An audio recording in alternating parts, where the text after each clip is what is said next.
अस्सलाम वालेकुम ख़वातीन और हज़रात, शुरू करते हैं आज का स्पेहाल। मैं हूं जिसका मेज़बान जुनैद सलीम। नाज़रीन, शो का आगाज़ कर रहे हैं बिल्कुल मुनफरिद अंदाज़ बयान रखने वाले पाकिस्तानी सियासतदान मोहतरम जनाब राजा रियाज साहब की खूबसूरत बातों से। जी अस्सलाम वालेकुम। जी वालेकुम सलाम जुनैद साहब, आपकी बड़ी मेहरबानी, आपने बुलाया है। असल में आपके प्रोग्राम में आना मेरे लिए बायसे फख्र होता है और ये बड़े एजाज की बात है कि आपके प्रोग्राम में मैं आके अपने दिल की पड़ास निकाल लेता हूँ। और जुनैद साहब, आपको क्या बताएं कि इस वक्त क्या सूरत हाल बनी हुई है।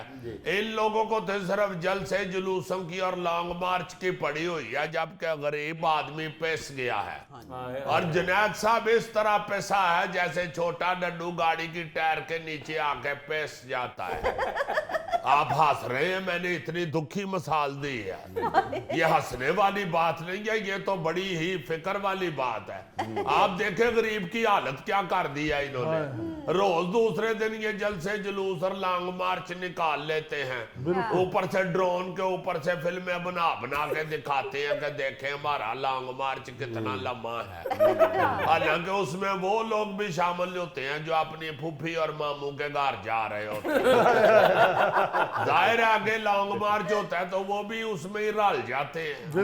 तो ड्रोन को उतने पता तो नहीं ना चलता कि कौन कौन लॉन्ग मार्च में आया हुआ है और कौन कौन जरा से पट्टी कराने जा रहा है। बीच में कई लोग दूध लेने जा रहे हैं, कई लोग अपने ससुराल में जा रहे हैं, उनका खाना उधर हुआ होता है। फजूल बातों पे कौम ने मुकाबलेबाजी शुरू की हुई है। छत पे खड़े होकर दो बच्चे थूक फेंकते हैं, कहते हैं देखते हैं पहले किसका थूक नीचे जाता है। देखो ना जरा, ये जुनैद साहब ये अवेली अवाम वाले काम है। ऊपर से देखे खान साहब ने असम्बलियों के तोड़ने की बात कर दी है। उस वक्त का मेरे ज़हन में वो शेर फंसा हुआ है। कौन सा सर? जान कट लिया बेईमाना वे जान वाली गाल करके। यार साहब शेर नहीं है गाना जी। गाना शेरां दा ही बंद है और सूजी दा बंद है। जुनैद साहब, बात यह है कि इस तरह की बात नहीं करनी चाहिए। करोड़ों रुपए लगा के तो आवाम बेचारी जो है वो इलेक्शन लड़ती है और ये कितने ढिले मुंह के साथ कह देते हैं कि असम्बलियां तोड़ देंगे। अच्छा राय साहब, आपकी इतला के लिए अर्ज है, आप एक बाखबर सियासतदान है, लेकिन आपको इतना नहीं पता कि खान साहब ने असम्बलियां तोड़ने की बात नहीं कही। उन्होंने कहा कि हम मुस्ताफी हो जाएंगे असम्बलियों से। वही गल हुई ना जी, मोया नहीं आखड़े है। मुस्ताफी हो जाएंगे तो फिर असम्बलियों का तो आप ही कड़ाका निकल जाना है। ये नहीं होना चाहिए। मैं समझता हूँ करोड़ों रुपये लगा के ये लोग आते हैं असम्बलियों में, इतना पैसा कौम का, मुल्क का, वतन का लगता है। वतन के पैसे में जितनी ज्यादा बचत हो सके करनी चाहिए। 850 सीटों में से 550 पीटीए की निकल जाएंगी तो फिर तो ऐसे ही है ना कि साग में से मक्खन ही निकल गया। माशाल्लाह, असम्बलियों को छोड़े, आपने मिसाल खूब अच्छी दी है। आपकी मिसाल सुन के मुंह में पानी आ गया। बनवाया है आपके लिए राय साहब, खास तौर पे बनवाया हुआ है। अभी खत्म करें इंटरव्यू, अभी आ रहा है। हो गया खत्म, मंगवा ले। तो सर अभी तो शुरू हुआ है। और यार मैंने यही बात करनी थी असम्बलियां तोड़ने वाली। मेरा इंटरव्यू तो खत्म हो गया, मैंने कौन सा इसके बाद यूएनओ का हिसाब किताब सुना। जुनैद साहब मंगवा ले। आ रहा है, थोड़ा सब्र कर ले। चलो बड़ी अच्छी बात है। किधर है लड़का? हाँ तो क्या है, साग है लेकिन अभी पका हुआ ना, कच्चा है। हद हो गई है जुनैद साहब, आप सारे फैसलाबादियों को गोगे जैसे ही समझते हैं। कच्चा साग कौन खाता है सवाए गोगे के? अब बात हो रही थी असम्बलियों की। जुनैद साहब, असम्बलियां इस तरह आप इस्तीफा दे देंगे तो खाली हो जाएंगी। अब उधर जो अपोजिशन लीडर है, आप अल्लाह का शुक्र करें, आपको पाकिस्तान की तारीख में इतना ज़हीन फतीन अपोजिशन लीडर मिला हुआ है। आपको चाहिए कि आप उसके पीछे लाके उसके कमर पे खड़े हो के तो इस वक्त मुल्क को दुरुस्त करें। आप इस्तीफे दे के घरों को चले जाएंगे तो फिर क्या होगा? कमर पे नहीं खड़े होते, कमर के पीछे खड़े होते हैं सर। वही ना मेरा मतलब है, कमर के पीछे खड़े हो के तो आप साथ दे। जुनैद साहब, मैं अल्लाह के फजल से जब से अपोजिशन लीडर बना हुआ हूँ, आपको मैं क्या बताऊं, मैंने कैसी कैसी चीजें असेंबली में डिस्कस की है। ये पिछले दिनों मैंने यहाँ तक कहा कि मेरी बात सुनो, आप लोग फीके खरबूजे जाया कर देते हो। हालांकि जो हकीम और डॉक्टर हैं वो ये नहीं कहते कि मीठा खरबूजा खाने का फायदा है या फीका खरबूजा खाने का नुकसान है जी। वो तो सिर्फ इतना ही कहते हैं कि खरबूजा खाएं। तो आपने अगर कौम को और मुल्क को तरक्की की राह पे गामजन करना है तो आपको फीके खरबूजे भी दिल पे पत्थर रख के खा लेने चाहिए। और फिक्का खरबूजा ना मिठे खरबूजे तो ज्यादा कम करदा जी। जी ते नाल बच्चे भी स्कूले छड़ आंदे। और ऐसा खाने पीने की बात हो, ये तारीफ ना करे, ये तो गंडेरियों के छिलकों की तारीफ कर देगा, कहेगा इसमें ज्यादा ताकत होती है गंडेरियों की निस्बत, मुफ्त मिले सही इसको। और हजूर गडेरियां जिगर वास्ते अच्छियां होंदियां ने। तो उन्हों दा छिलका जुनैद साहब, मुल्क इस वक्त जिस नहज पे पहुंच गया हुआ है ना जी, हमें अपनी फिक्की और कमजोर बातों का भी ध्यान रखना चाहिए। मैंने इसलिए फिक्का खरबूजा डिस्कस किया। बहुत अच्छे राजा। जरूरी नहीं है कि हर चीज फायदे के लिए या मजे के लिए ही हो तो वही कौम ने करनी है। आप देखें ना, ट्रैफिक के इशारे के ऊपर खड़ा होना ऐसे ही है ना जैसे फिक्का खरबूजा खाना। बंदा दिल पे पत्थर रख के खड़ा होता है मगर खड़ा होना चाहिए। अगर आप इशारा तोड़ेंगे, आप मीठे खरबूजे की तरफ दौड़ेंगे तो फिर ट्रैफिक का निजाम धर्म बरम हो जाता है। राजा साहब कुछ मिसालें आपकी बड़ी गहरी होती हैं, समझ नहीं आती, ये इशारा खरबूजा समझ नहीं ओ आई। यार तू छड़ मिसाल नू तो खरबूजे दा मजा ले। अच्छा राजा साहब ये फरमाया, मैं सोच रहा था काफ़ी दिनों से कि इस सवाल का जवाब सिवाय राजा साहब जैसा जरखेज जहन और दाना इंसान ही दे सकता है जो सियासत के सारे दाव पेच समझता है। ये फरमाइए राजा साहब कि सिंघाड़े अगर घर में उबालें तो पिलपले क्यों हो जाते हैं? जुनैद साहब, आपने बड़ी गहरी बात की है। मैं समझता हूँ पाकिस्तान की किस्मत का दारो मदार इस बात में है। सिंघाड़ों पे देखें, बात ये है कि ये लोग आज तक यही नहीं समझ सके कि संघाड़े उबालते नहीं है। बात यही बनी हुई है कि यार मैं संघाड़े लेके आया हूँ, उबाल लो। उबालने नहीं चाहिए। उबालने से ये कच्चे और पिलपले हो जाते हैं। उबालने की बजाय इनको स्टीम करना चाहिए। अच्छा, हाँ जी, जिस तरह स्टीम रोस्ट नहीं होता उस तरह इनको भी स्टीम के साथ पकाना चाहिए। उबालने से ये पिलपले होते हैं। मैंने कहा था ना कि इस सवाल का जवाब जो है एक जरखेज सियासी जहन ही दे सकता है। जुनैद साहब, इसीलिए तो मैं मिन्नतें कर लाऊं कि खुदा के वास्ते जितनी देर तक राजा रियाज अपोजिशन लीडर है फायदा चौक लो। फायदा उठा ले, फायदा उठा ले। अल्लाह ताला कभी कभी मौका देता है कौमों को, और अगर कौमें उस वक्त से भी फायदा ना उठाएं तो फिर कौमों के संघाड़े पिलपले ही होने हैं ना। राजा साहब संघाड़े और शकरकंदी इकट्ठे उबाल ली थी। ओए मैं क्या कहना, नहीं उबाली थी तो फिर उबालनी शुरू कर दी। सर जी, कौमों से मुझे याद आया, ये गोगे और ये ततारी हैं। ये वो वाले ततारी हैं जिनका तारीख में जिक्र है, या वो वाले ततारी हैं जो अड़ी करे तो मालक करता है अच्छा राजा साहब, आपको सिंघाड़ों और शकरकंदी के बारे में बहुत इल्म है और बहुत बाखबर है माशाल्लाह आप, और आपकी खबरियत का, बाखबर होने का यहाँ से अंदाज़ा लगाया जा सकता है कि आर्मी चीफ की समरी पे दस्तखत किए हुए घंटे गुजर गए सदर की तरफ से और आपको पता तक नहीं था, बिल्कुल लाइल्म थे, हवा में तीर चला रहे थे आप खड़े होके। जुनैद साहब, ये बात नहीं है। आप लोगों को तो दाद देनी चाहिए कि राजा इतना सख्त असेंबली के मामलात में डूबा होता है कि उसको बाहर की खबर भी नहीं होती। मसला ये है कि मैं उस वक्त अपने कौम के लिए, अपने गरीब आवाम के लिए मामलात जो हैं वो ज़हन में डरा रहा था। अच्छा। तो मुझे क्या पता है बाहर क्या हो गया हुआ है। मुझे तो यही था कि ये सदर साहब को अड़ी उड़ी करेंगे दहशत करने में। बाद में पता चला कि उन्होंने तो बड़ी मुलायमी से दहशत कर दी है। पता भी नहीं चलने दिया। जिस तरह अच्छा डॉक्टर नहीं बच्चे को टीका लगा देता तो पता भी नहीं चलता, इस तरह उन्होंने आराम से दहशत कर दिया और पता भी नहीं चलिया कि मामला क्या है। वैसे राजा साहब मामला है क्या? ओ तू छाड़ो उस मामले नू, शकरकंदी भी स्टीम करी दी है। ये जो चीजें होती है ना संघाड़े और शकरकंदी, इनको स्टीम करें तो ये फिर ठीक रहती है। अच्छा राणा साहब, आपने फरमाया है कि अगर आज इमरान खान वापस असेंबली में आ जाए तो मैं अगले लम्हे जो है वो कायदे हिज़्ब इख्तिलाफ का ओहदा छोड़ दूंगा, तो आप दुआ तो करते होंगे कि या अल्लाह के वाकई ना वापस आ जाए। जुनैद साहब ये तो सियासत होती है ना, सियासत में हवा में तीर तो छोड़ने ही होते हाँ। हैं। जेड़ा बच जावे वो ठीक है, जेड़ा निकल जावे वो शुक्र है। अच्छा तो ये भी तीर वो वाला ही है, जेड़ा निकल जाए तो फिर शुक्र है। अच्छा, इतना कुछ हो गया, आप अभी भी अपने इस मौक़िफ़ पे कायम है कि आप आज भी तहरीक इंसाफ में ही हैं? नहीं जुनैद साहब, मैं आज भी उधर ही खड़ा हूँ। राजा रियाज की एक जबान है, मैं अल्लाह के फजल से जबान से नहीं मुकरता। मैं तो जुनैद साहब अगर सुबह सुबह सिरी पाए की दुकान पे नाश्ता करने भी चला जाऊं ना, तो मैं यही कहता हूँ यार एक जबान ही पाना।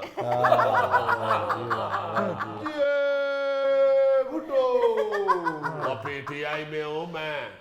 तो अगला इलेक्शन में राणा साहब आपने नून लीग की तरफ से तो नहीं ना लड़ना? आज आप कैमरों के सामने दो टोक अंदाज में ऐलान करें। जी सर।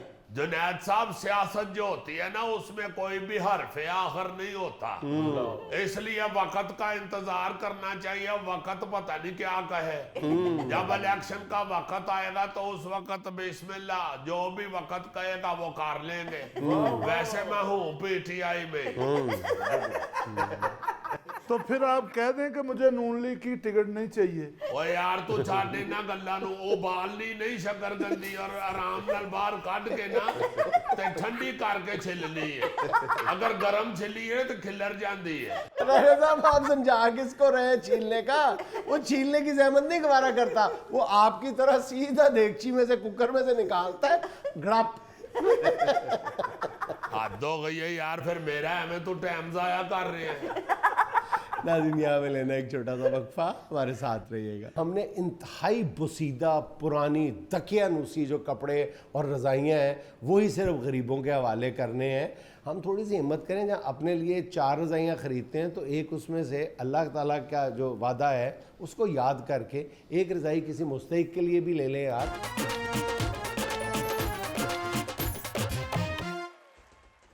भाईजान, पिछले दिनों आपने सर्दियों की जब आमद थी तो आपने एक मौजू छेड़ा था, बल्कि अक्सर हम लोग इस पे बात करते हैं कि सर्दियों में हमारे पास जो फालतू गर्म कपड़े होते हैं वो हम लोगों को देने में, ज़रूरतमंदों को देने में किस कदर कंजूसी का मुजाहरा करते हैं। हमारा हौसला नहीं पड़ता कि हम वो कपड़े जो हैं, जूते, जराबें, कोट, स्वेटर, रज़ाइयाँ, कंबल, ये हम दें।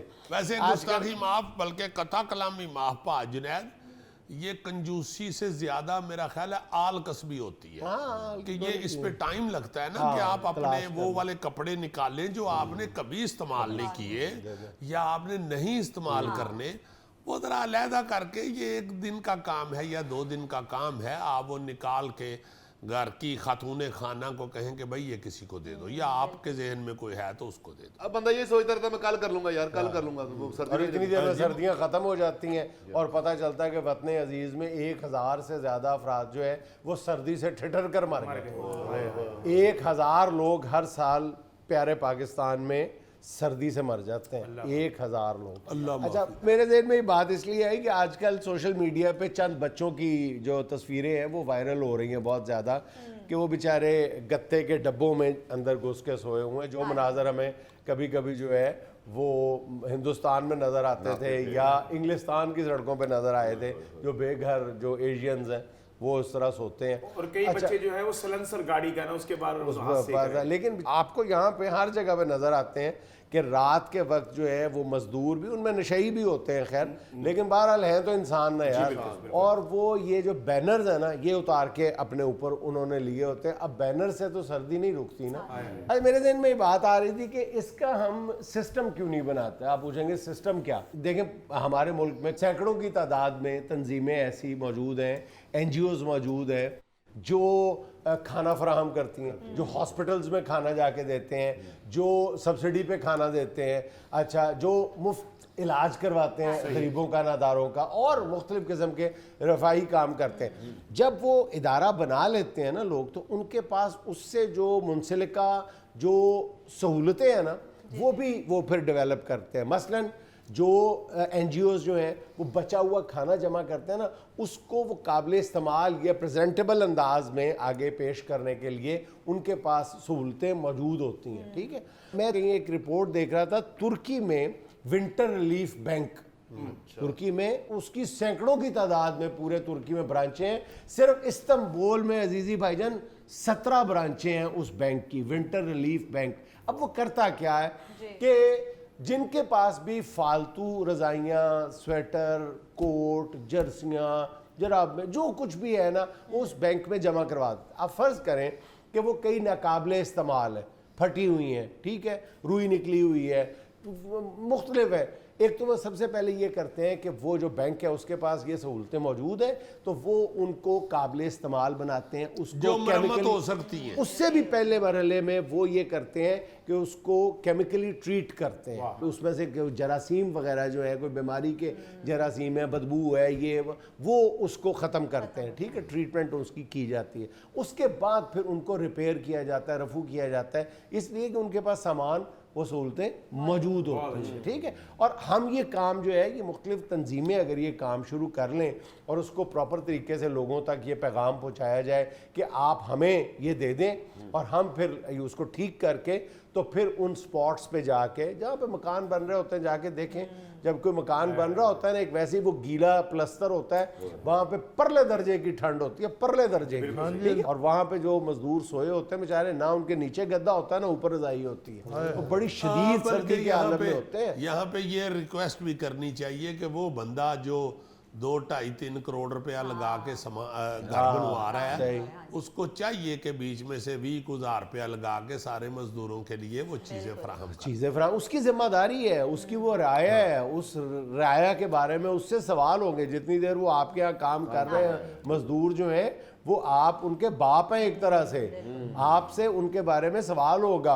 अब एक और भी हमारे जो समाजी रवैये हैं ना, वो भी बड़े ही अजीबोगरीब हैं। बाज़ आपने अक्सर घरों में देखा होगा कि शनील की रजाइयाँ पड़ी होती हैं, हाँ जी, जो दादी अम्मा से आई होती हैं, अम्मा को मिली होती हैं, अम्मा ने बेटी को देनी होती है, बेटी ने अपनी बेटी को देनी होती हैं, और वो किसी खास मेहमान के इंतजार में होती हैं। वो खास मेहमान सारी जिंदगी नहीं आता, और वो शनील की रजाइयाँ पेटी में पड़ी रहती हैं सारी जिंदगी। लेकिन जब वो आता है ना, कोई मेहमान आता है, तो वो सास और बहू एक दूसरे की तरफ देखती हैं कि निकालनी है, नहीं, वो कहते रहन दो, या जब रह नहीं देनी, अंदर ही पड़ी हो तो उसका कुछ कर लो, उसको किसी को दे दो। वो शनील की रजाइयाँ कभी निकलती हुई नहीं हमने देखी। अब मेरा मतलब है कि कौन सा दादी की रजाई ऊपर लोगे तो दादी खाब में आ जाएगी। मेरी रजाई कातली उते लई होनी, खबरदार मेरी रजाई वरती थे।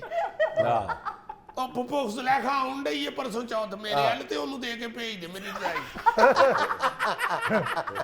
बल्कि कई दादियां ये भी कहती हैं कि या तो उत्ते मैनू रजाई भेजो या मेरे वास्ते दुआ ना करया करो, या अल्लाह दादी अम्मी नू जन्नत ठंडियां हवा दे, नॉर्मल हवा की दुआ कर लिया और मौसम देख के दुआ किया।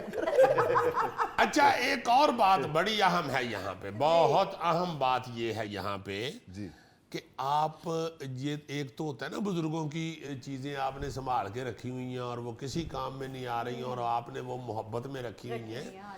आप ये जहन में रखें कि अगर आप ये सोच के किसी गरीब आदमी को दे देंगे कि इसका स्वाब दादी अम्मा को पहुंचे, तो वो मेरा ख्याल है बहुत ही कमाल चीज़ है। फौरी तौर पे जो आपके कोई बुजुर्गों की चीज़ें पड़ी हुई हैं और आपने ऐसे ही सुवेनियर के तौर पे रखी हुई हैं, उनको दे दें यार, ये सोच के दे दें कि हमारे बुजुर्गों को इसका स्वाब पहुंचे। और भाईजान ये भी हमारी हमें अपनी सोच डेवलप करनी चाहिए या तब्दील करनी चाहिए कि हमने इंतहाई बुसीदा पुरानी तकियानूसी जो कपड़े और रज़ाइयाँ हैं वही सिर्फ गरीबों के हवाले करने हैं। हम थोड़ी सी हिम्मत करें, जहाँ अपने लिए 4 रज़ाइयाँ ख़रीदते हैं तो एक उसमें से अल्लाह ताला का जो वादा है उसको याद करके एक रज़ाई किसी मुस्तहिक के लिए भी ले लें यार, और वो उसी वक्त नई रज़ाई भी दे दें। ये अलखिदमत वाले, ये सैलाबज़दा इलाकों में उन्होंने बहुत ज़बरदस्त काम किया है। उनके एक ओहदेदार से मेरी बात हो रही थी, वो कहते हैं कि ये जिन लोगों ने हमें पुरानी रज़ाइयाँ और लिहाफ दी हैं, उनमें से 30% के करीब ऐसे हैं जो काबिल इस्तेमाल ही नहीं, यानी वो किसी तरह भी किसी को हवाले भी नहीं किए जा सकते, किसी को देते हुए भी शर्म महसूस होती है। कई गरीब आदमी भी तो जुल्म करते हैं ना। ये गोगा गया है अपनी फुफ्फो के घर, इसकी फुफ्फो ने कहा कि भाई ये तुम्हारे फुफ्फा की अल्लाह बख्शे उसकी रजाई है, तो मैं तुम्हें ये दे रही हूँ पुत्र, ये ऊपर ले लो, तुम्हारे फुफ्फा की रजाई है। तो सवेरे उठ के कहता फुफ्फा मेरे ख्वाब च आया सी रातियों, कहता सी पैक करके नाल ही ले जाइए, ले आया नहीं। वाकई ये बड़ा जुल्म है, बाखुदा बहुत जुल्म करते हैं हम, और हम इसकी तरफ ध्यान नहीं दे रहे। और आपकी बात ठीक है कि इसका हिसाब होना है। अल्लाह ताला ने ये पूछना है कि आपके सामने एक आदमी ठठरता रहा, एक आदमी आपके सामने ठठरता रहा और आपके पास वो सामान मौजूद था जो फालतू था, आपके इस्तेमाल का नहीं था, आप उसे देख के उसकी सर्दी ढांप सकते थे। सिर्फ हमें अपने ना समाजी रवैयों में तब्दीली पैदा करने की ज़रूरत है। हमने शायद 2 साल पहले इस बात का जिक्र किया था। मेरे एक दोस्त हैं ब्रिगेडियर अमाद साहब, उन्होंने अपनी ज़िंदगी का इस आदत को हिस्सा बना लिया है कि वो हर सर्दियों की आमद होते ही ना वो बाज़ार से ढेरों गरम ऊनी जराबें खरीदते हैं, और वो जराबें जो हैं वो गाड़ी में पड़ी रहती हैं। वो जब भी घर से बाहर निकलते हैं तो जहाँ पर भी देखते हैं उनकी नज़र पड़ती है कि ये ज़रूरतमंद है, मजदूर हैं, गरीब हैं, बच्चे हैं, वो उनको उसी वक्त वो जराबों के पैकेट निकाल के देते जाते हैं। यार कई लोग बाकायदा, मेरे इल्म में है कि सर्दियां हैं या गर्मियां, वो बाकायदा थोक वाली दुकानों से थान लेते हैं, जी हाँ, उनके सूट काटते हैं, सर्दियों में 7 गर्म चादरें बाकायदा बांटते हैं। वो 50-60 सूट बांट देते हैं और वो बड़े सस्ते पड़ते हैं। साथ वो बाकायदा सलाई दे देते हैं, 500,000 रुपया फी सूट साथ देते हैं, लो भाई ये जाके अपनी माप का सिलवा लो। जाने कितने ऐसे बंदे होंगे जिनके पास सूट का कपड़ा तो आ गया कहीं से, लेकिन सिलवाई नहीं है उनके पास, सूट सिलाई के पैसे नहीं। जुनैद मैं ये कह रहा हूँ कि ये तो हम देखते रहे ना जी बचपन में ये चीजें। अब तो यार सिला सिलाया सूट जो है वो 1000-1200 का बहुत अच्छा मिल जाता है। आप अगर हर सर्दियां और हर गर्मियां जाके दुकान से, जैसे वो अमाद भाई जुराबे लेते हैं, इस तरह आप सूट भी लेके तो बांट सकते हैं यार, अपनी अपनी बसात औकात के मुताबिक, अपनी अपनी कैपेसिटी के मुताबिक ये जरूर करना चाहिए। नाज़रीन, यहाँ में लेना एक छोटा सा वक्फा, हमारे साथ रहिए। बीमारियां भी इससे पैदा होती हैं, पता नहीं कब कब का खाना बचा हुआ जो है फ्रीज हुआ हुआ। अरे बचा हुआ खाना, भाई अल्लाह माफ करे, अल्लाह मुझे माफ करे। यकीन कीजिएगा किसी और आदमी के बारे में तो आप कह सकते हैं, लेकिन शौकत के बारे में आप ये बात नहीं कर सकते।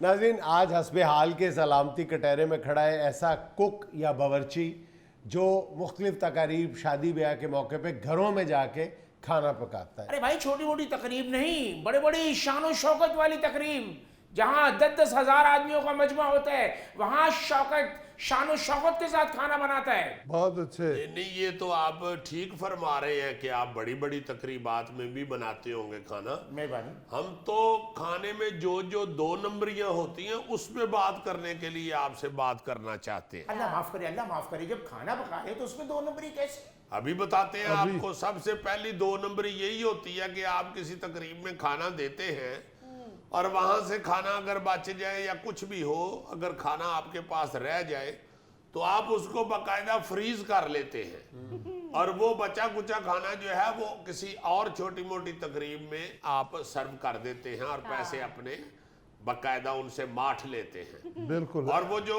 फ्रीज शुदा खाना होता है, खास तौर पे जुनैद जब चिकन का सालन फ्रीज करके दोबारा देते हैं ना जी, तो एक तो उसका टेस्ट ही नहीं वो रहता, दूसरा बाकायदा बोटियां इस तरह की हो जाती है जिਵੇਂ उनको कोट पई। इतनी देर से फ्रीज होता है कि वो चिकन जो है उसकी दोनों टांगे ऐसे माफी मांग रही होती है ऐसे। अजीजी भाईजान जो तकरीब, उसकी एक्टिंग का मजा ना लेना। अच्छा, तुम्हें ऊपर से खुराक वो देखो, उसने ऐसे करके तो ऐसे किया है, आहिस्ता आहिस्ता वो माशाल्लाह परफॉर्मिंग आर्ट का लड़का हो चुका है। बिल्कुल सही तुमने एक्शन किया है। और मैं ये समझता हूँ कि बीमारियां भी इससे पैदा होती हैं। पता नहीं कब कब का खाना बचा हुआ जो है फ्रीज हुआ हुआ। अरे बचा हुआ खाना, भाई अल्लाह माफ करे, अल्लाह मुझे माफ करे, यकीन कीजिएगा किसी और आदमी के बारे में तो आप कह सकते हैं, लेकिन शौकत के बारे में आप ये बात नहीं कर सकते। अजीजी भाईजान, ये फरीशुदा खाना ही नहीं खिलाते जो तकरीब में परातों में खाना डाल के देते हैं ना। अच्छी अच्छी बोटियां तो कस्टमर जाहिर खा जाते हैं, बाद जाहिर है हर शादी पे गोगे होते हैं।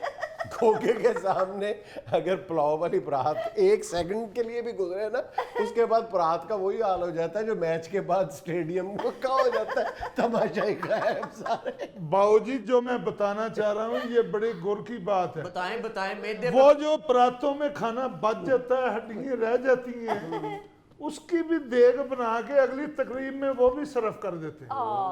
बोटियां तो होती नहीं, उसमें हड्डियां ही होती हैं सिर्फ। आपको ये दुख है कि उसमें बोटियां नहीं होती, ये कहना चाह रहे हैं? जी सर। ओहो, ये वाकई से आती है भाई। अजीजी भाई, अक्सर लोग 500 आदमियों का अरेंज करवाते हैं खाने का और वो 600 ले आते हैं, अक्सर 650 700 तक ले आते हैं, लेकिन शौकत वो भी खाना पूरा कर देता है। नहीं तो ये भी ज्यादती है ना, ये तो गलत बात है।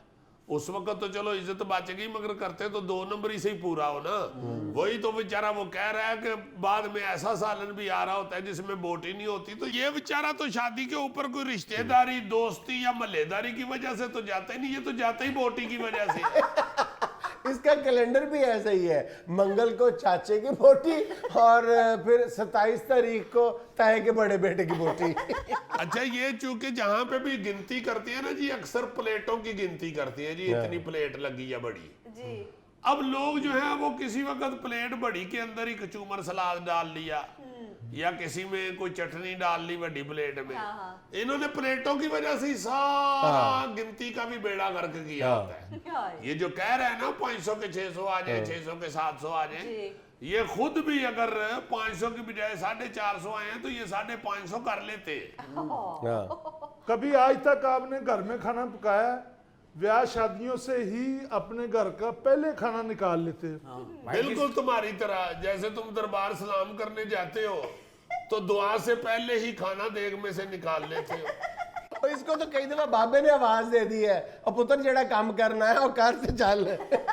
अच्छा, फिर जो एक जुल्म ये कर रहे हैं और इंतहाई वो मैं समझता हूँ कि गरीब आदमी अगर हो उस पर तो बहुत ही बड़ा जुल्म है। बहुत। जो माड़ा आदमी है ना जी, उसके यहाँ जब ये खाना पकाते हैं तो इतना नाकस मटेरियल इस्तेमाल करते हैं, इवन गोश्त इतना बुरा ले आते हैं। वो माड़ा आदमी होता है वो बेचारा उस वक्त ना कोई फड्डा डाल सकता है ना कुछ।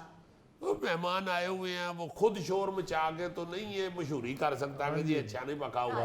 और दूसरी तरफ जो तगड़े बंदे हैं, इनको पता है कि उनसे हमने पैसे खुले ढुले ले लेने हैं और उसमें हमें फायदा भी ज्यादा है, वहां पे ये बेहतरीन गोश्त लेके गए। और माड़े बंदे की तरफ लून मिर्चें भी सबसे नाकस, प्याज धनिया भी गला हुआ सारा, हर चीज बुरी डाल के पका पकू के करनू करके उनके आगे रख के पैसे उनसे बेचारों से जेबें खाली करके निकल जाते। हाँ जी। ओ भाई, खानदानी काम है हमारा, बाप दादा के नाम को धब्बा नहीं लगने देंगे। ओ भाई, मैं जानता हूँ आपके खानदान को, आपके अबू गोलगप्पे बेचते थे, दादा आपके दुपट्टे रंगते थे।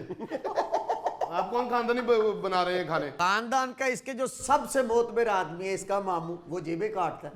भैया दुनिया में लेना एक छोटा सा वक्फा, हमारे साथ रहिएगा। 1939 में दूसरी जंग अजीम शुरू हो गई, लिहाजा 12 साल फुटबॉल का वर्ल्ड कप नहीं हुआ।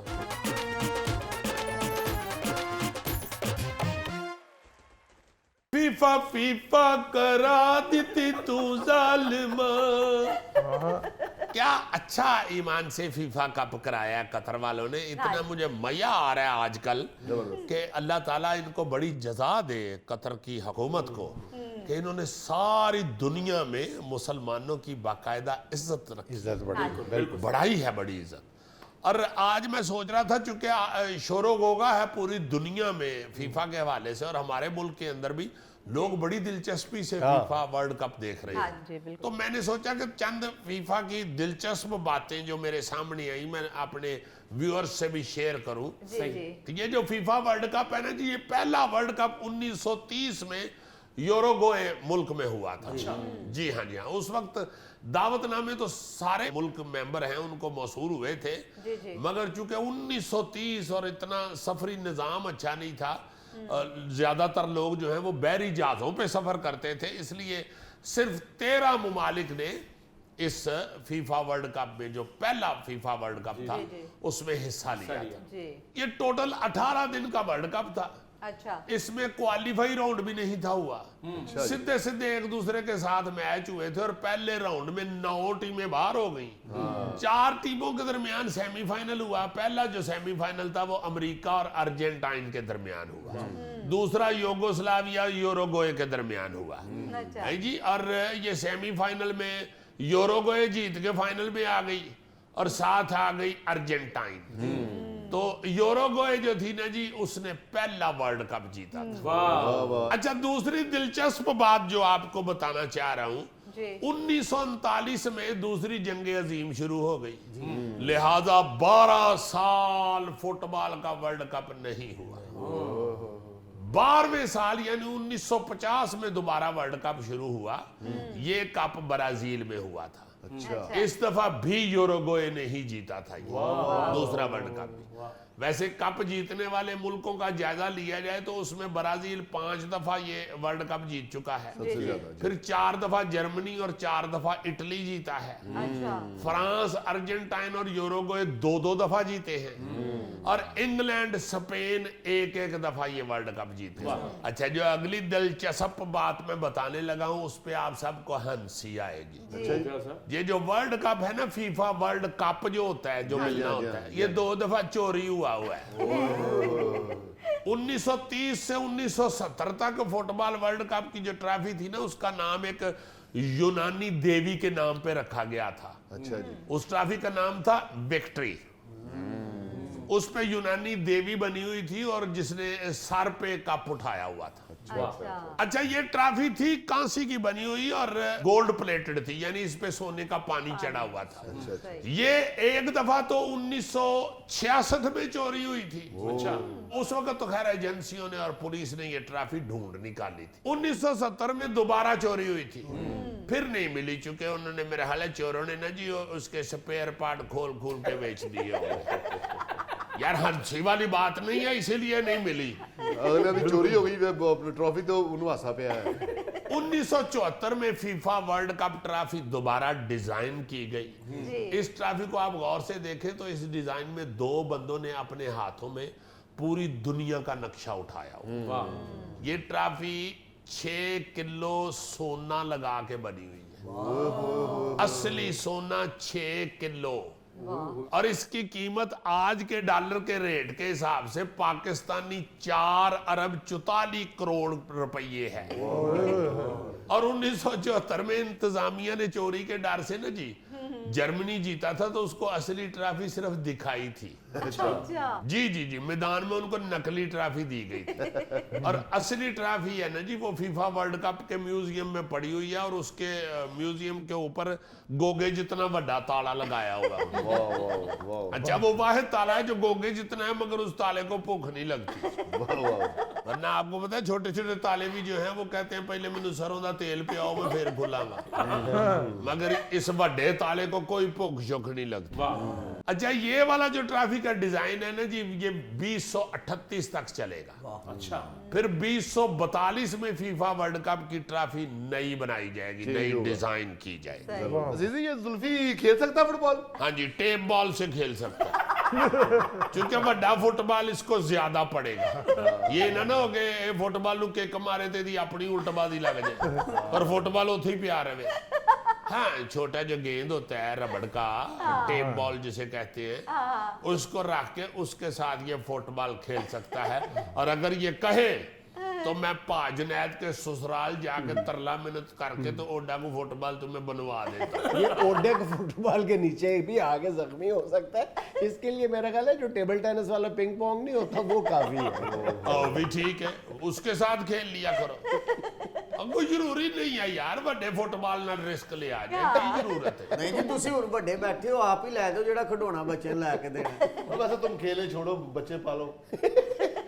अच्छा जीजी भाई, ये जो असली वर्ल्ड कप है ये किस म्यूजियम में पड़ा हुआ है, तो उस शहर का नाम क्या है? यार ज़हन में रखो कि वर्ल्ड कप है, आइसक्रीम का या दूध पत्ती का कप नहीं है। तुम क्यों दिलचस्पी ले रहे हो? चोरों से बचा के उन्होंने उधर रखा हुआ है, तुम क्यों पूछ रहे हो? ऐहो जी गल भी करेगा तो फड़िया जाएगा। मैं कहते शेर खान का पुत्र। ओ यार शेर खान का पुत्र नहीं, मगर शक तो गुजर सकता है।